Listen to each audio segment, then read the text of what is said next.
ఆకిలుడదామని తలుపులు తీసిన గంతే బయట చూస్తే సూర్యుడు లేడు.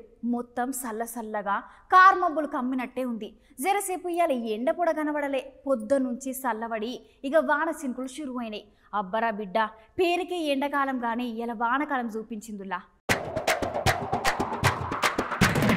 ఇన్ని దినాల నుండి ఎండలకు పరిశాన్ అవుతున్న జనాలకు ఒక సల్ల ముచ్చట పట్టుకొచ్చిన. ఇయ్యాలటి నుంచి వెళ్ళి 2-3 దినాలు వానలు కుడతాయంటోళ్ళు. ఇయ్యాల సుత చెట్లకు చితకాయలు దులిపినట్టే పడ్డాయి వాన చినుకులు. ఇన్ని దినాల నుండి ఎండలకు తిప్పలు పడే జనాలకు జరంత పానం నిమ్మలమైంది.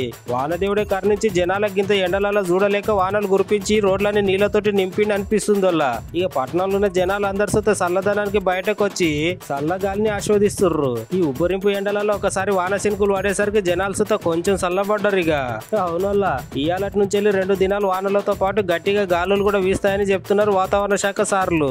ఉరుములు మెరుపులతోని వానలు పడతాయని అంటున్నారు. కొన్ని దిక్కులలో ఆల్రెడీ రాళ్ల వానలు సుత పడ్డాయి. ఇన్ని దినాలు ఈ ఎండలకు ఆగమాగమైన జనాలకు ఇది జరంత చల్లటి ముచ్చట్నే కదా.